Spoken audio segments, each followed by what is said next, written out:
Assalamualaikum warahmatullahi wabarakatuh. Perkenalkan, nama saya Zerna Putri dengan NIM 240321110029. Di sini saya akan menjelaskan tentang analisis conjoint pada minuman kemasan.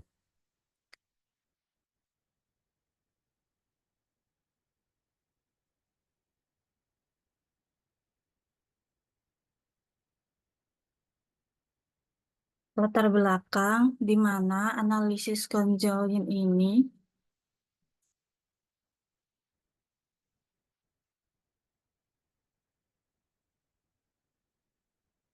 di mana analisis conjoint ini merupakan salah metode statistik yang digunakan untuk mengukur nilai relatif dari berbagai atribut produk berdasarkan preferensi penggunaan terhadap kombinasi atribut yang berbeda. Metode ini awalnya diterapkan dalam pemasaran, namun kini telah meluas ke berbagai bidang seperti sistem informasi, kesehatan, sistem pendukung keputusan. Jika diterapkan dalam minuman kemasan, analisis conjoint sangat relevan karena konsumen biasanya tidak hanya mempertimbangkan satu aspek saja ketika membeli, tetapi melihat kombinasi berapa atribut sekaligus. Misalnya, pada konsumen yang memiliki minuman berdasarkan rasa yang disukai, ada pula yang lebih menekankan pada harga yang terjangkau, sementara lainnya. Selanjutnya, rumusan masalah. Yang pertama, atribut apa saja yang dipengaruhi preferensi dalam memilih minuman? Yang kedua, bagaimana tingkat kepentingan relatif dari setiap atribut seperti merek, rasa, ukuran kemasan, dan harga terhadap keputusan pembeli konsumen. Yang ketiga, kombinasi atribut seperti apa yang paling disukai konsumen dalam memilih minuman kemasan. Untuk tinjauan pustakanya itu pertama, konsep pemasaran dan perilaku konsumen. Pemasaran merupakan serangkaian aktivitas yang bertujuan untuk menciptakan, mengkomunikasikan, dan memberi nilai konsumen dalam era kompetisi yang semakin ketat. Perusahaan dituntut tidak akan hanya menggelar produk, tetapi benar-benar memahami kebutuhan, keinginan, serta preferensi ke konsumen. Pemahaman ini penting karena perilaku konsumen dalam membeli suatu produk dipengaruhi oleh banyak faktor, mulai dari faktor psikologis, sosial, budaya, hingga ekonomi. Dalam konteks minuman kemasan, keputusan konsumen biasa dipengaruhi oleh atribut seperti rasa yang sesuai selera, harga yang terjangkau, merek yang dipercaya, sehingga ukuran kemasan yang praktis. Analisis selanjutnya, metode penelitian.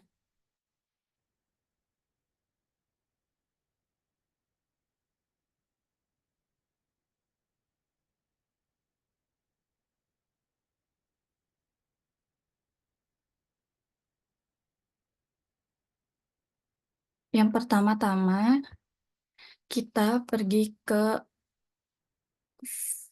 file ekstra, lalu kita pergi ke data disk D dan membuat folder. Foldernya diberi nama analisis conjoint. Setelah itu, kita pergi ke Excel. Yang pertama, kita akan membuat stimulus. Di sini, saya sudah menyediakan 5 atribut seperti merek, rasa, ukuran, kemasan, harga, dan masing-masing atribut itu ada tiga level. Yang pertama, kita salin terlebih dahulu, lalu kita pergi ke SPSS.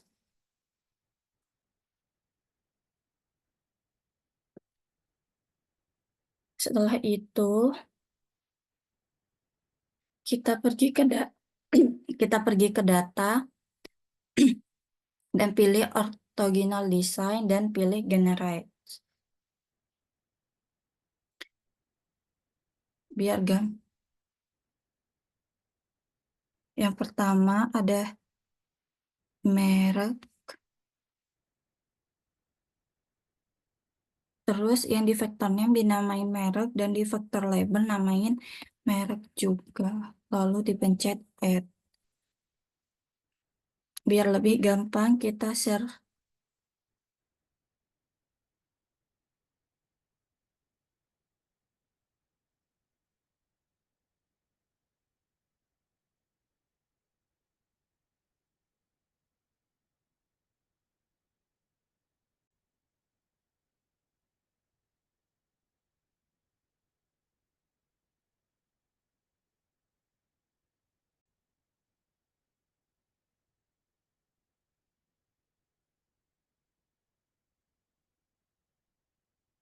Baik, agar lebih gampang kita split layar aja. Yang pertama kita ke data dan pilih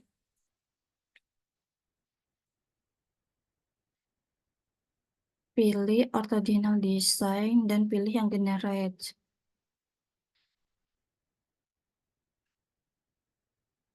Setelah itu ini kan ada vektor name. Vektor name yang pertama dikasih merek dan yang vektor label juga merek. Lalu dipencet add. Yang kedua ada rasa.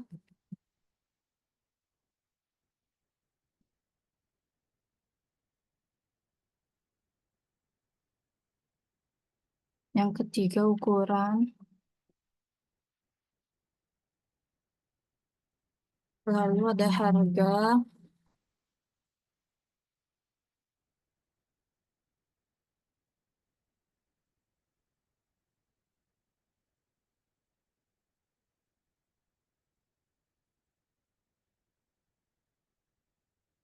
Dan kemasan.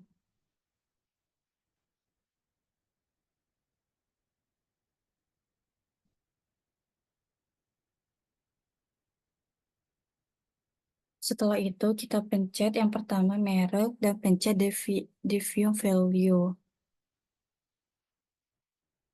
Yang value kita isi 1, 2, 3 dan yang label ini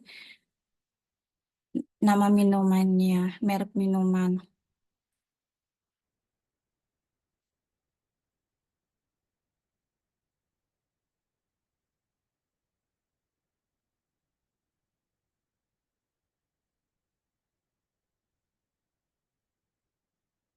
Terus pencet continue dan lakukan sampai selesai.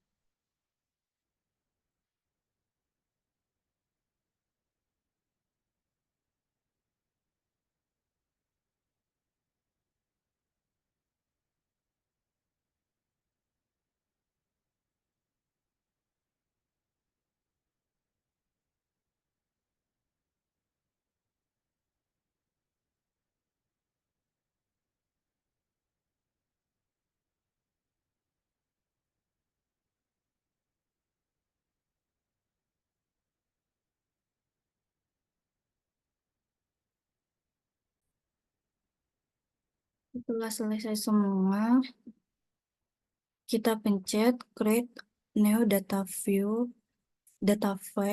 terus kita pencet file,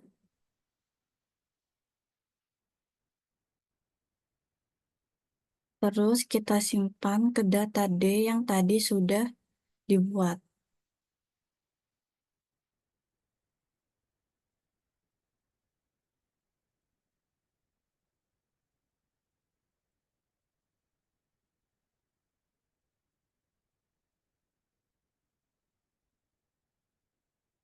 Diberi nama stimulus. Lalu pencet save. Lalu pencet OK.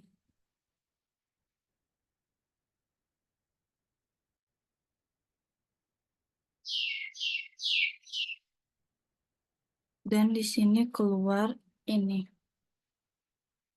Setelah itu kita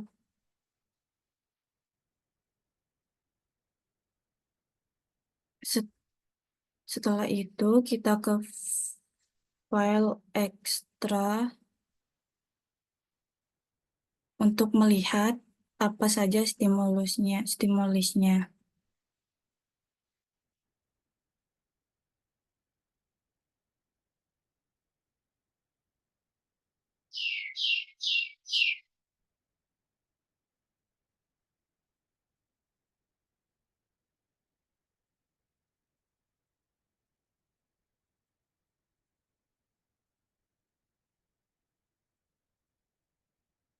Ini untuk hasil stimulis yang sudah yang bisa dibuat untuk kuesioner. Selanjutnya kita pencet new, lalu pencet data, dan kita pergi ke Excel lagi.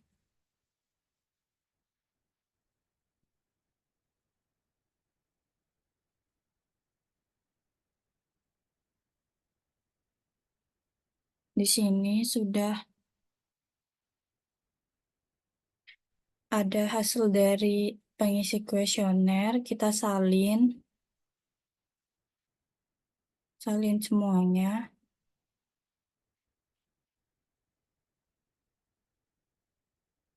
Lalu kita pergi ke SPSS lagi. Setelah itu, kita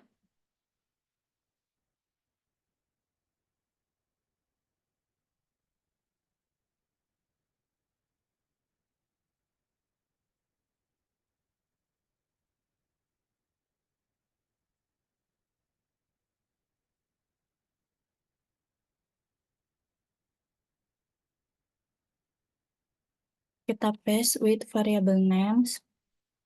Setelah itu, kita pergi ke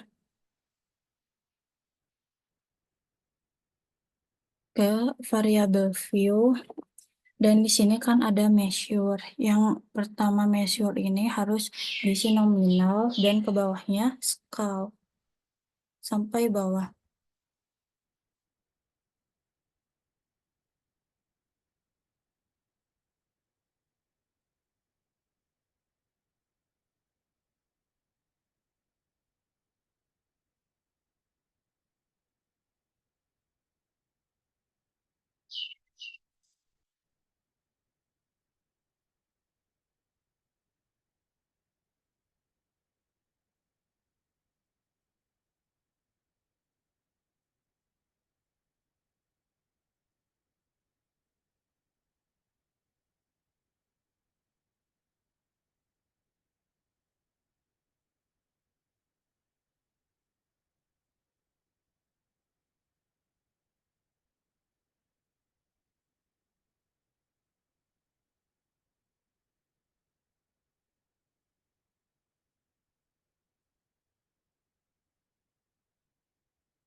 Setelah itu, kita pergi ke file.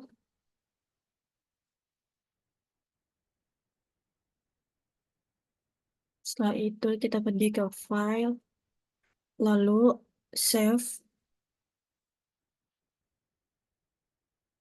Di sini kita kasih nama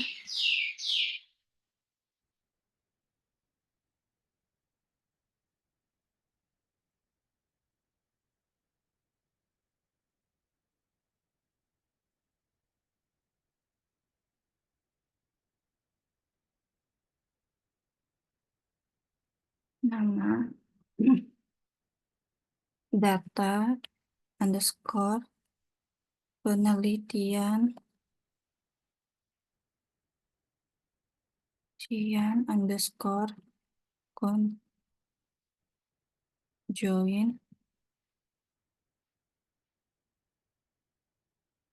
lalu save.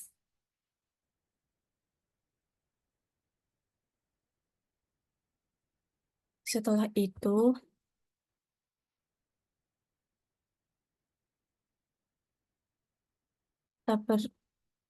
kita pencet file lagi dan kita pencet new, lalu ke syntax.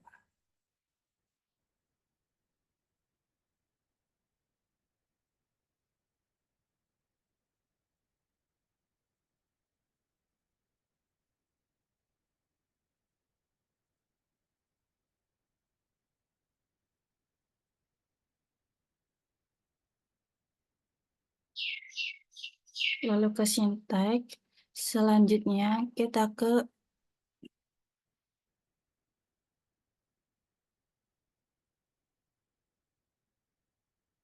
sintek, lalu kita salin kode.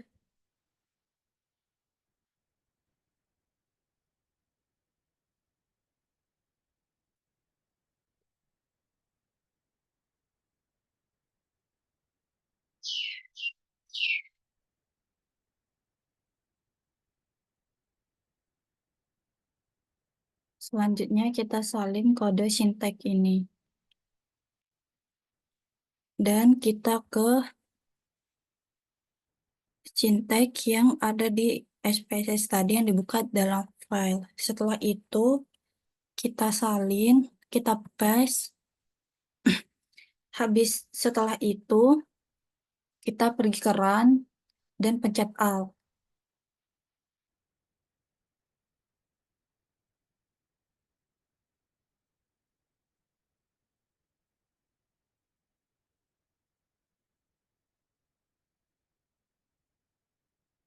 Dan setelah itu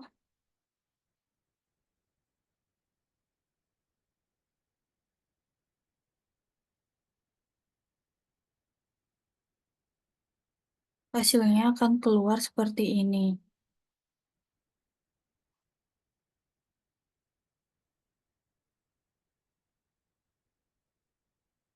Ini ada model description, ada subjek pertama yaitu responden pertama sampai ke yang 18 sampai ke overall.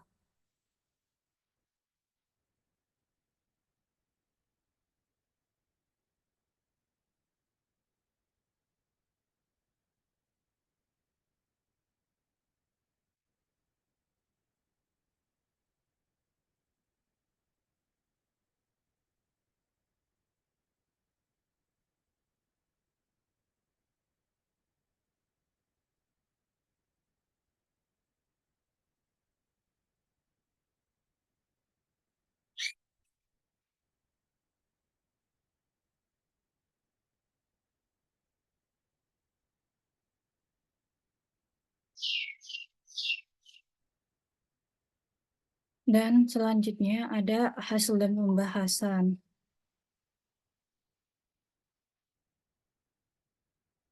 Ini sudah dijelaskan dan hasil pembahasan. Untuk responden yang pertama, menyukai minuman dengan merek teh kotak, rasa stroberi, ukuran 100 ml, dan harga di atas 7.000 dengan kemasan kotak karton.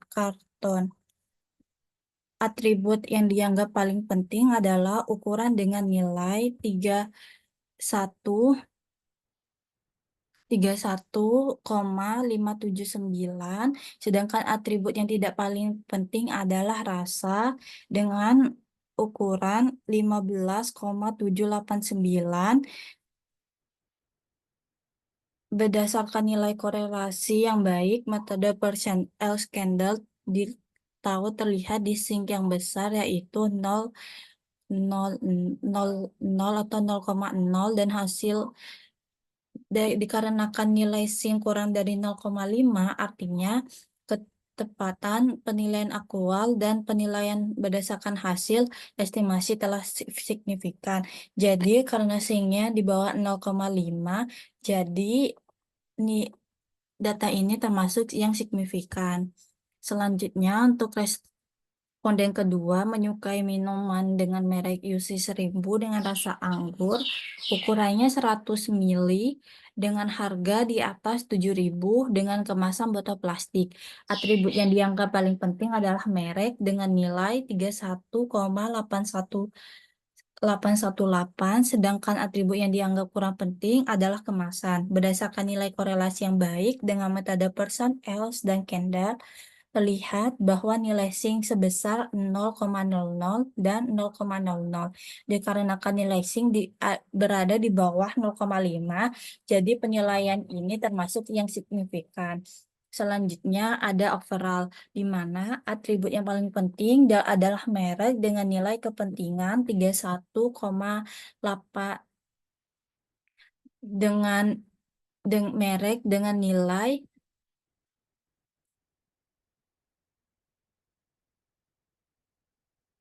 yang atribut yang paling maaf, ada kesalahan. Atribut yang paling penting yaitu ada harga dengan harga 29,543 dan disusul oleh merek dengan nilai 19,33 dan kemudian ada rasa dan ukuran 18,3. Oh, untuk rasa 18,310 dan untuk ukuran 18 dan untuk ukuran 18,041 dan yang paling tidak penting adalah kemasan, yaitu 14,769. Maaf, ada kesalahan.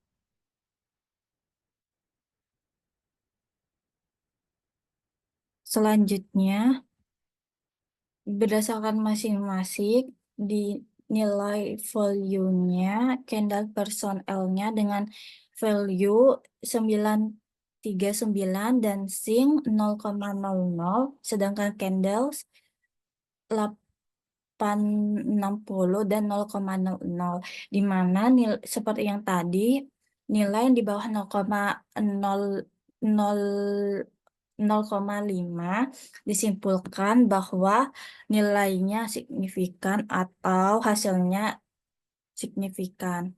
Untuk penutupnya, kesimpulan hasil penelitian bahwa konsumen membeli berdasarkan kombinasi berapa atribut, bukan hanya faktor dari 5 atribut yang diteliti, karena harga yang menjadi dominan mempengaruhi keputusan dengan nilai kepentingan sebesar 29,543%, diikuti merek, rasa, ukuran, dan jenis kemasan. Level atribut yang paling disukai adalah merek teh kotak, rasa anggur, ukuran 200 ml, harga lebih dari 7.000, serta kemasan botol plastik. Nilai korelasi personel sebesar 0,42 dan candles tahu sebesar 0,949 dengan signifikan 0,00, menunjukkan bahwa model conjoint valid dan sesuai dengan data responden. Untuk sarannya, hasil penelitian ini produsen peminuman kemasan didasarkan untuk lebih memperhatikan strategi harga yang kompetitif karena harga terbukti menjadi preferensi konsumen. Selain itu, produsen terdapat memperkuat citra merek, menyediakan variasi yang populer seperti anggur, serta menawarkan ukuran 200 ml dengan kemasan botol plastik yang sesuai yang diinginkan dengan pasar. Ini daftar pustaka. Terima kasih telah. Mohon maaf jika ada kesalahan dari saya. Selebihnya, wassalamualaikum warahmatullahi wabarakatuh.